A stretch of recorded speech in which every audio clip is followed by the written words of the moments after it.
Deretan peristiwa demi peristiwa belakangan ini menjadi ujian kepada kita sekalian sebagai kader Nahdlatul Ulama. Mulai dari demonstrasi di gedung PBNU, pengeroyokan rombongan kiai di Kerawang, termasuk juga ungkapan-ungkapan menyedihkan kepada kita, kiai kita, dengan bahasa yang tidak sopan. Peristiwa ini semua merangsang kita sekalian untuk segera mengambil respon tindakan yang luhur dan terukur, tidak jalan sendiri-sendiri, disertai dengan komunikasi yang baik antara kita sekalian sebagai bentuk ketawaduan kita kepada para kiai dan PBNU. Cik, sebar bodo lo Cik, lebaran telah usai. Tanggal berapa, hari apa Zik? Perangnya Zik, Rizik, siap-siap lo ya. Pribumi siap lo Cik, Rizik. Ayo Cik, budalkan gaskan Cik.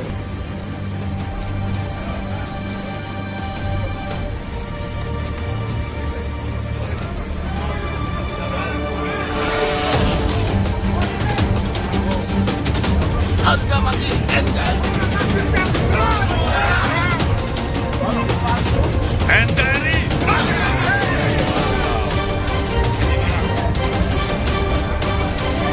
Haji Barang. NKRI.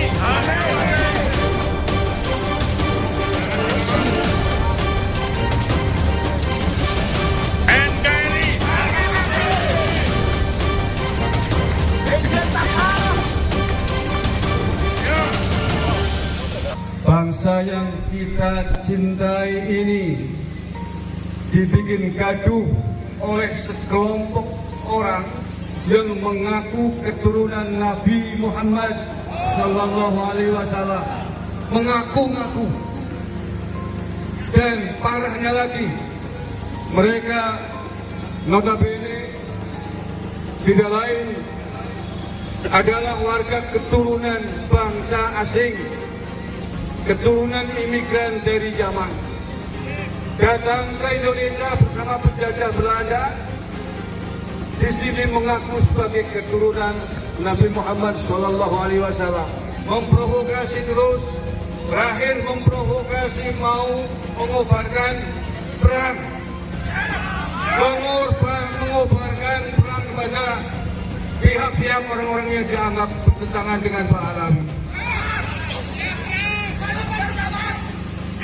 Bahkan mereka menghina jenderal-jenderal kita dengan sebutan jenderal monyet. Apakah sahabat-sahabat terima? Apakah Banyumas terima? Apakah ada PKI dengan jenderal? Akibat provokasi perangnya, terjadi aksi persekusi di berbagai tempat oleh anak buah dari Rizik Syihab kepada tokoh-tokoh kita dari PBNU Laskar Sabilillah. Ada di Klaten, ada di Karanganyar, di Cilacap. Apakah ini mau dibiarkan? Tentu tidak bisa dibiarkan. Sebagai pendatang mestinya berterima kasih dengan bangsa Indonesia. Berterima kasih kepada kita semuanya sebagai pemilik Nusantara ini. Mestinya berterima kasih. Tetapi apa yang terjadi? Apakah mereka berterima kasih dengan bangsa ini? Mereka membuat gaduh, bahkan salah satu pentolanya bernama Rizik Syihab membuat ormas yang namanya FPI bercita-cita ingin menggunakan NKRI bersyariah di bawah naungan Khilafah Islamiyah. Apakah ini kurang ajar? Kurang ajar atau tidak? Ada sekelompok masyarakat, orang menyebutnya dari Yaman itu gitu. Kita butuh penjelasan seperti apa itu. Mohon maaf, sebenarnya mereka tidak punya otorita ilmu pengetahuan. Iya. Silakan kalau ada musyawarah alim ulama, apa ada dari mereka? Nggak ada. Tidak ada satupun keturunan Yaman yang mempunyai kemampuan seperti ini. Hanya mereka Habib keturunan Rasulullah di tengah masyarakat ngajak selawatan. Iya. Tapi kenapa masyarakat memberikan ruang kepada mereka? Dan mereka memanipulasi keturunan. Dalam rangka menyikapi pernyataan daripada saudara Rizik Syihab yang telah membuat provokasi, melakukan menantang kami kelompok dari Gus Abbas dan Kiai Maduddin yang menantang untuk mengajak perang. Kalau Anda memang berani datang ke Banyuwangi, temui saya. Silahkan mau ngajak apa, dan siap menghadapi tantangan Anda untuk perang. Dan kami kepada negara mohon, khususnya kepada Presiden dan Kapolri dan Panglima TNI, tolong itu dibungkam mulut Rizik itu, kurang ajar, membuat provokasi, yang membuat keonaran, dan wajib mereka itu untuk ditahan, ditangkap. Dan khususnya kepada penegak hukum, kasus Cak Rizik dengan Firsa Hussein, mohon ditindaklanjuti, jangan dipertimbangkan. Kami curiga ada apa-apa ini. Yang jelas sudah ada pengakuan, ada bukti-bukti, kok masih dibiarkan saja.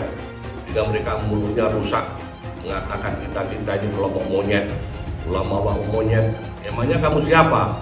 Kamu kan keturunan pendatang yang dihadirkan dari negara Yaman oleh VOC Belanda. Tolong negara Rizik itu segera ditangkap dan dideportasi, dikembalikan kepada Yaman. Kurang ajar membuat gaduh di negeri ini yang sudah damai tentram.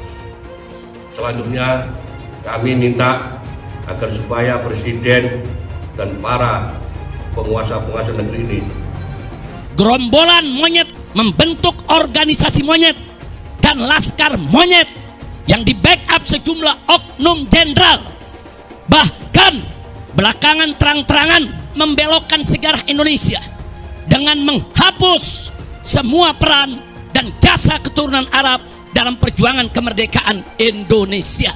Dedengkot gerombolan monyet laknat ini berani menyerang, menghina, dan memfitnah ulama besar Al-Imam Al-Habib Idrus bin Salim Al-Kufri radhiyallahu ta'ala anhu, bukan saja terhadap habaib dan keturunan Arab lainnya, tapi juga terhadap para muhibbin yang cinta ulama dan habaib. Kurang ajar, biadab mereka, saudara. Kepada Presiden Prabowo Subianto agar segera instruksikan Panglima TNI dan Kapolri untuk secepat-cepatnya gelar operasi pembasmian gerombolan monyet. Saya serukan kepada seluruh habaib dan keturunan Arab serta para muhibbin di Indonesia yang duduk di eksekutif, legislatif maupun yudikatif agar bergerak dan bertindak secara nyata, segera bubarkan organisasi monyet dan tangkap para pemimpin monyet beserta laskar monyetnya, serta pecat semua oknum yang jadi backing gerombolan monyet tersebut. Saya kalau bilang orang yang menista agama itu Ba'alawi, saya nggak bicara oknumnya ya, tapi memang kebanyakan dari Ba'alawi. Mereka menista agama, penistaan agama apa? Mereka mengatakan menuduh Nabi pernah ke Yaman, itu kan menista. Terus mengatakan Nabi pernah memberi mereka hadis di dalam mimpi. Sedangkan semua ahli sunnah imam empat mazhab mengatakan Nabi kalau sudah meninggal terputus itu wahyu. Saya tanya, hadis itu termasuk wahyu nggak? Gimana Pak Yai? Wahyu. Jadi Nabi meninggal wahyu terputus. Tapi kan Ba'alawi mengatakan saya mimpi saya dapat hadis dua. Yang pertama hadis masalah kopi. Hadis yang kedua siapa yang mencintai Ba'alawi masuk surga. Ya ini bikin hadis palsu, mengaku ada kami dapat hadis dari Nabi, itu menistai Nabi nggak? Itu loh. Itu menista agama itu namanya. Terus juga ada Habib yang mengatakan Muhammad itu adalah itu Allah sendiri. Itu mereka kalau mau diproses, protes orang-orang ini diproses, penjarakan. Ahok baru satu kali ngomong saja langsung didemo habis-habisan gitu. Jadi kalau mau penjarakan penista agama, jangan Ahok aja yang dipenjarakan, Ba'alawi juga dipenjarakan, karena mereka banyak menista agama. Jadi saya minta kepada pemerintah jangan diam aja, gitu loh. Kita dituduh sekarang memecah belah. Terus mereka yang memecah belah selama ini ngadu domba sama pemerintah, antara masyarakat, suruh pemerintah demo sana sini, meninggal orang Nusantara di jalanan, di mana-mana. Siapa yang lebih mengadu domba? Kita apa mereka? Mereka Ngaco aja bilang pecah belah. Iya, karena dawer mereka berkurang. Alasan. Orang yang selalu membuat keonaran, tak suruh demo tiap hari nggak dibayar. katanya untuk bela agama Islam. Kemudian orang-orang kampung kita meninggalkan pekerjaannya, meninggalkan kegiatannya, suruh demo tiap hari. Dia yang dapat duit, orang-orang kampung kita yang kerjaannya acak-acakan, ekonominya murat-marit, istrinya muring. Tahu muring? Istrinya muring, ngambek, marah-marah karena dia jaga warung ditinggalin. Apa betul? Dia bertani, taninya macul tidak disempurnain. Dia jagain pancingan lele, pancingan lelenya ditinggalin. Kenapa? Suruh demo, suruh katanya membela agama, menurunkan antek-antek Cina, menurunkan antek-antek asing. Tapi ternyata perjuangan mereka semata-mata bukan untuk agama, bukan untuk rakyat, bukan untuk bangsa, tetapi untuk tingginya nama mereka sendiri dengan mengorbankan putra-putri Indonesia agar masa depannya acak-acakan, tetap miskin, melarat, tidak punya pekerjaan. Na'udzu. Ternyata di balik jubah dan di balik sorban Anda menyimpan hati yang sangat busuk, menyimpan adab yang sangat busuk. Begitu hinakah Kiai Nusantara di depanmu? Begitu rendahkah Kiai Nusantara di depanmu, hai para Baklawi? Sampai kalian diajak berjabatan tangan aja nggak mau. Kalian tuh di sini cuma numpang hidup, numpang makan. Hidup aja dari mereka kalian. Tapi kalian merendahkan mereka seperti itu. Adab kalian tuh di mana? Hai para Baklawi, pengaku cucu Nabi. Antara Sayyiduna wa Maulana Abdurrahman Wahid dan Rizik Syihab. Kalau kita ingin tahu bagaimana dia menantang mubahalah kepada Gus Dur dulu. Gus Dur, bawa anakmu, bawa istrimu, yuk kita bermubahalah. Siapa di antara kita yang dapat laknat? Kalau saya dalam kebenaran, maka kau akan mendapat laknat. Kalau kau dalam kebenaran, saya dan keluarga akan mendapat laknat. Gus Dur sudah meninggal apa belum? Gus Dur sudah wafat dan dunia menyaksikan Gus Dur wafat dalam keadaan mulia. Gus Dur wafat sebagai seorang presiden yang diiringi sampai liang kuburnya dengan penghormatan paling tinggi dari negara Republik Indonesia. Dihadiri oleh presiden dengan iringan la ilaha illallah oleh para santri. Ribut antara pas pampres, antara protokol negara dengan protokol santri. Pas pampres pengennya pakai darder, santri ya ilaha illallah, ngacak semuanya, pengen menghormati Gus Dur untuk terakhir kali. Ketika dia sudah ditanam, sudah didafnu, kemudian mulai dari dia itu dikubur, doa-doa suci dari masyarakat untuk dia sampai hari ini tidak pernah berhenti. Ini menunjukkan Gus Dur radhiyallahu anhu wafat dalam kemuliaan. Ketika hidup dia hidup dalam kebenaran, menegakkan kebenaran, dan ketika wafat dia wafat husnul khatimah, wafat dalam keadaan mulia. Sekarang tinggal musuhnya yang mubahalah itu. Kita akan saksikan yang berani bermubahalah dengan Gus Dur itu bagaimana akhir hidupnya. Hari ini alamannya sudah mulai nampak. Bagaimana setiap hari dia merendahkan dirinya dengan kehinaan, terus menuju titik nadir kehinaan yang paling hina dina. Terima kasih. Rizik itu adalah ikon penistaan terhadap Rasulullah. Bagaimana tidak, saudara? Dia punya menantu namanya Munif. Si Munif itu menistakan Rasulullah dengan menyamakan si Rizik silap ini, Al-Kaburi ini dengan Rasulullah. Rasulullah dibilang mirip akhlaknya. Rizik mirip akhlaknya dengan Rasulullah. Ataupun mewarisi, bukan mirip, mewarisi akhlak Rasulullah. Kemudian mewarisi jasad Rasulullah, saudara. Itu kan penghinaan terhadap Nabi. Akhlak si Rizik gimana, akhlak Rasulullah gimana, saudara? Jasad Rasulullah gimana, jasad si Rizik gimana ya? Ya akhwan. Saya ulang-ulang itu biar kalian tidak terpana, tidak terkontaminasi dengan omongan si menantu si Rizik laknatillah alaihim itu. Sementara hari ini kita bisa melihat si Rizik cebol ini. Mukanya hitam, hidungnya pesek, pipinya tembem, matanya belok, perutnya buncit, badannya pendek, persis kayak celengan Semar. Celeng juga mirip. Apa kalian rela kalau Rasulullah, manusia yang kalian rindukan, manusia yang kalian harapkan untuk bisa bertemu dengannya, disamakan dengan si Rizik? Inilah para gerombolan sakit hati, gerombolan pemecah belah di negara ini. Orang-orang seperti ini seharusnya jangan dikasih panggung ataupun tempat untuk bersuara di negara ini. Karena apa? Karena inilah yang terjadi. Dia hanya koar-koar dan demo-demo, bukan untuk kemajuan di negara ini, tetapi untuk menghancurkan persatuan di negara ini. Inilah Habib Rizik.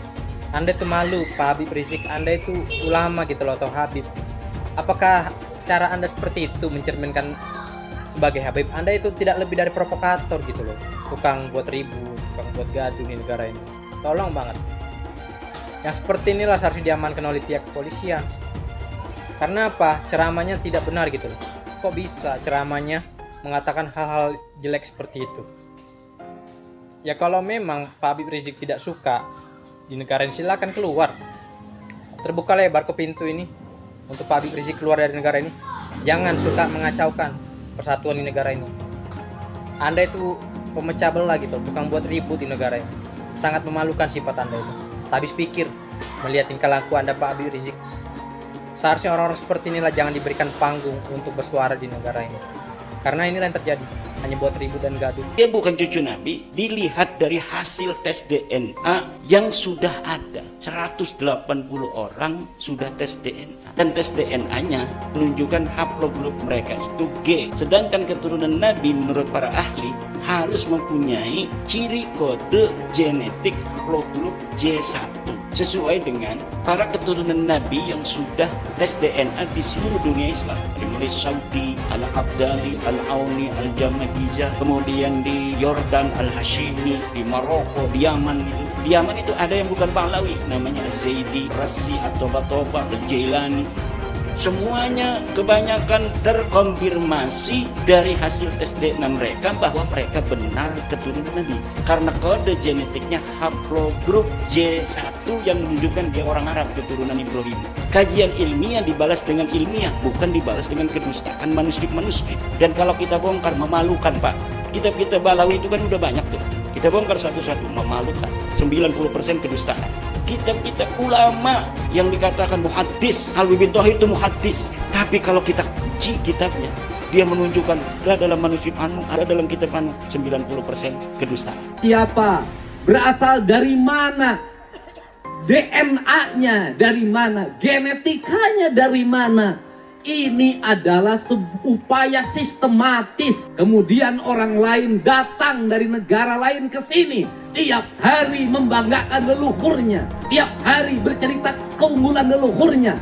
Tiap hari kita harus mendengarkan riwayat-riwayat leluhurnya. Setelah itu kita bermahabbah pada mereka, menghormati mereka, mendewa-dewakan mereka, dan kita menganggap diri kita lebih rendah dari mereka. Dan tak terasa domba kita kirim, uang kita kirim untuk mendapatkan air putih agar kita usahanya lancar. Kita keluarkan uang demi mereka, dan kita semakin direndahkan martabatnya sebagai suku dan sebagai bangsa, padahal mereka makan setiap hari. Bagaimana seorang Habib ada yang mengharamkan anak-anak NU untuk masuk ke Banser? Orang-orang Jawa, anak-anaknya jangan sampai masuk ke Banser, jangan sampai masuk ke Ansor. Itu dilakukan oleh para habaib. Apa? Tidak ada yang berani menghina Hasyim Asy'ari di Indonesia ini kecuali dari Ba'alawi, Faisal Asgaf. Bagaimana terakhir Twitter dia menghina ketum PBNU kita, Gus Yahya. Tidak ada yang lain yang berani seperti itu kecuali dari Ba'alawi. Gus Dur siapa yang berani? Yang berani menghina Gus Dur, menghina Teh Yeni. Itu hanya Faisal Asgaf. Yang ada itu Ba'alawi atau mukhibin-mukhibinnya itu mempersekusi para kiai. Kiai-kiai kita dipersekusi dari zaman dulu. oleh orang-orang yang mengaku keturunan Nabi yang tidak terverifikasi. Pernyataan saya bahwa ilmu nasab itu tidak sesuai dengan kriteria akademik itu terbukti karena diakui sendiri oleh mereka.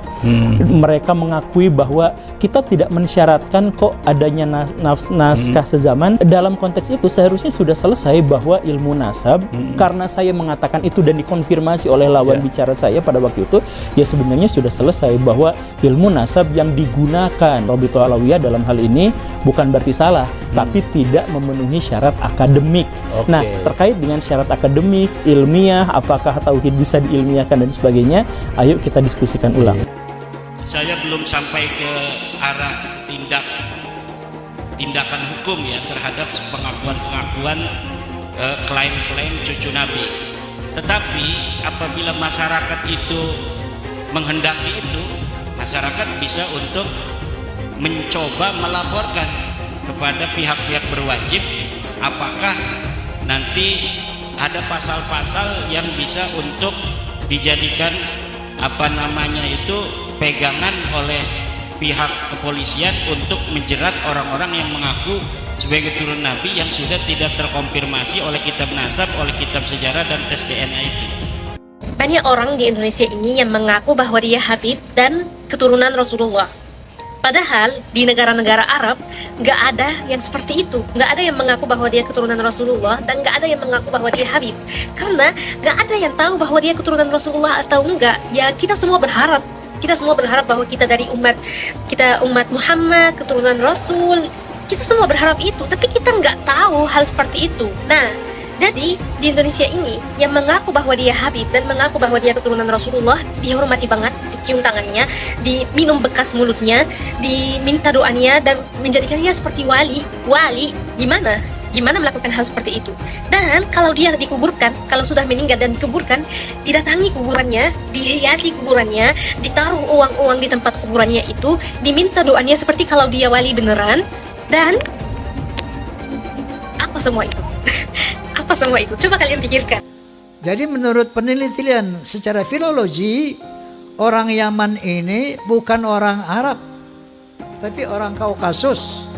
Berarti mustahil sebagai keturunan Nabi Sallallahu Alaihi Wasallam menurut Profesor Menahem Mahadi.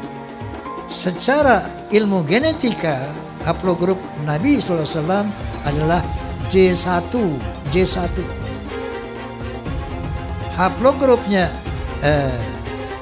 Ba'alawi itu haplogrupnya adalah G.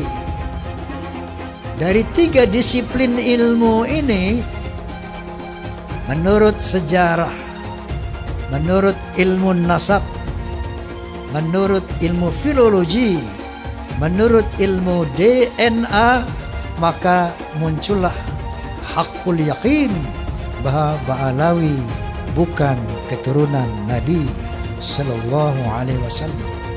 Tambahan lagi, keyakinan saya itu dengan berbagai macam arogansi dan khurafat-khurafat yang tadi saya utarakan, lengkap sudah hakul yakin saya.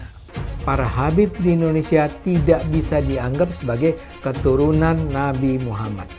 Saat ini tumbuh pertanyaan-pertanyaan di kalangan umat Islam tentang kesahihan Habib sebagai keturunan Nabi Muhammad karena perilaku para Habib yang dinilai bertentangan dengan ajaran Islam. Secara genetis, mustahil para Habib di Indonesia itu keturunan Nabi Muhammad. Hasil studi Imaduddin dengan segera membangkitkan keterkejutan di dunia Islam di Indonesia. Manuskrip pada abad ke-9 yang ditulis oleh tokoh Ba'alawi Ali bin Abu Bakar As-Sakran merupakan hasil rekayasa. Ubaidillah bin Alawi bukanlah keturunan Nabi Muhammad. Secara terbuka, Guru Gembul juga membongkar sertifikat Habib palsu, bisnis air sholawatan palsu, hingga makam palsu untuk mengeruk keuntungan. Keraguan akan Habib ini semakin diperkuat dengan kemunculan Raja Dangdut Rhoma Irama. Di dalam podcastnya, Rhoma bercerita bahwa dia juga mempertanyakan status Habib. Dia membantah anggapan bahwa Wali Songo, Pangeran Diponegoro, atau penggagas bendera merah putih adalah Habib, seperti yang selama ini sering diutarakan. Karena itulah, Rhoma percaya bahwa Habib di Indonesia adalah memang bukan keturunan Nabi Muhammad karena kelakuannya yang tidak terpuji. Roma bahkan meminta para habib berani melakukan tes DNA untuk membuktikan mereka memang keturunan Nabi Muhammad. Apa yang disampaikan Kiai Haji Imaduddin, Guru Gembul, dan Rhoma Irama tampaknya sukses membongkar mitos tentang keutamaan posisi Habib di Indonesia. Buat saya, apa yang terjadi ini adalah berkah bagi Indonesia. Sudah saatnya masyarakat Indonesia tidak lagi percaya pada mitos-mitos tentang Habib sebagai keturunan Nabi yang suci. Selamat tinggal mitos, selamat datang akal sehat. Imigran Yaman, ayo kita deportasi mereka dan lain sebagainya. Kenapa muncul sentimen-sentimen yang seperti itu? Pihak orang-orang dari kalangan habaib gagal untuk menunjukkan bahwa kami itu baik, rahmatan lil alamin, gagal untuk menyampaikan itu ke publik karena yang ditampilkan itu apa? Kekerasan atas nama habaib, bahwa kami itu boleh melakukan persekusi. Bahkan Pak Habib Bahar bin Smith di pengadilan, ketika beliau sedang diadili, kemudian ada saksi dan kemudian beliau mengatakan, kamu tahu nggak siapa saya? Saya adalah keturunan Nabi. Kalau kakek saya begini, kamu tahu kakek saya seperti ini, kenapa kamu memberatkan? Kamu membuat kesaksian yang memberatkan pada saya. Itu kan sebenarnya menyakiti kaum muslimin. Karena ada orang yang melakukan kekerasan atas nama Nabi, diadili, tapi minta privilege. Siapa yang melakukan itu? Golongan habaib. Yang pertama kali masalah nasionalisme saya ya, rasa kebanggaan saya terhadap Indonesia itu ternodai oleh sikap-sikap beberapa habaib. Ba'lawi kalau bagi saya bukan gitu ya, bukan turunan Nabi karena dari filologi jelas ya, kemudian dari historik jelas, kemudian juga DNA yang terakhir itu. Saya kemudian tersinggung dari itu ketika peran ulama-ulama Indonesia dan para pejuang Indonesia itu diremehkan. Misalnya cerita bahwa proklamasi kemerdekaan Mei 17 Agustus itu karena bisikan Habib tertentu kepada Bung Karno, itu kan tidak pernah ada dalam cerita itu. Tidak ada Habib, cerita Habib ini tidak pernah ada di dalam sejarah kecuali dulu menjadi Usman Yahya itu menjadi muftinya Belanda yang mengharamkan kita melawan Belanda. Justru itu Habib yang jelas itu tertulis dalam sejarah. Kalau Habib berbisik ke Bung Karno kapan? Dan tidak pernah ada cerita itu.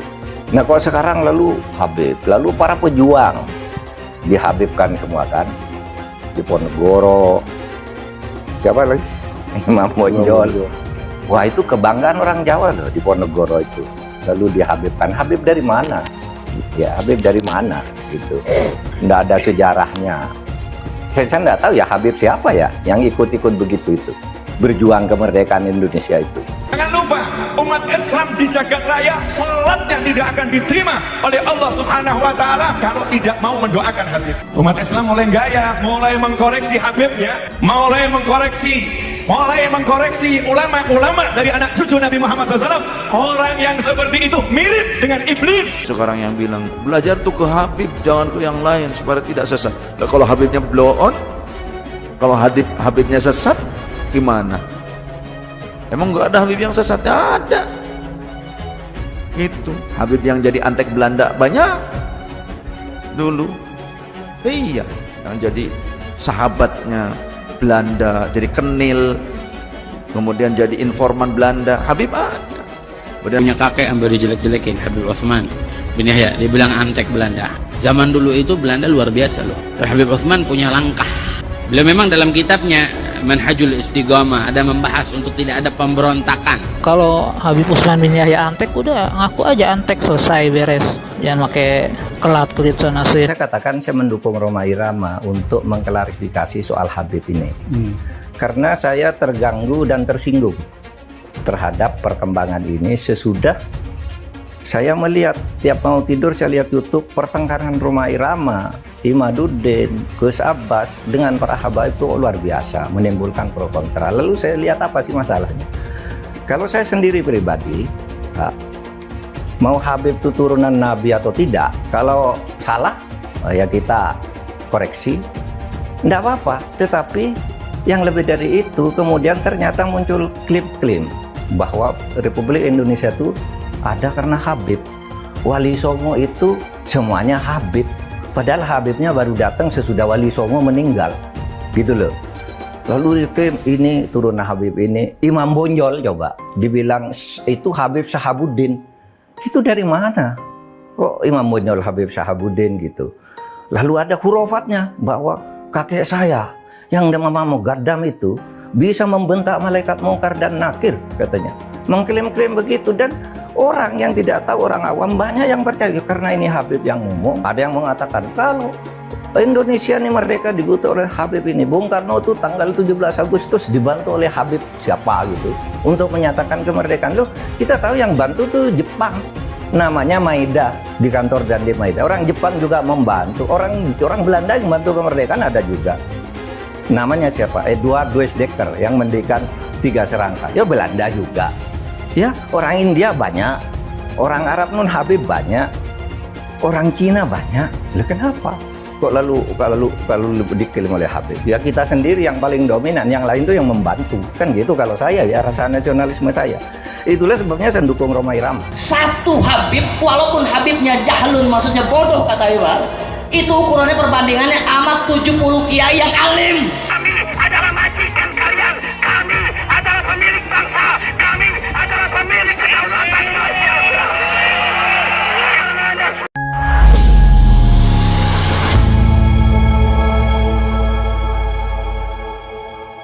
Itulah tadi GP Ansor serta Banser menyerukan beberapa hal tentang seruan perang Habib Rizik. Semoga saja ini membuat Habib Rizik mengurungkan niatnya untuk berperang melawan masyarakat pribumi agar tidak terjadi perpecah belahan antar sesama. Bagaimana menurut pendapat teman-teman semua? Silahkan lanjut di kolom komentar. Terima kasih selalu support Arman Al-Fatih. Kita jumpa lagi di video selanjutnya. Assalamualaikum warahmatullahi wabarakatuh.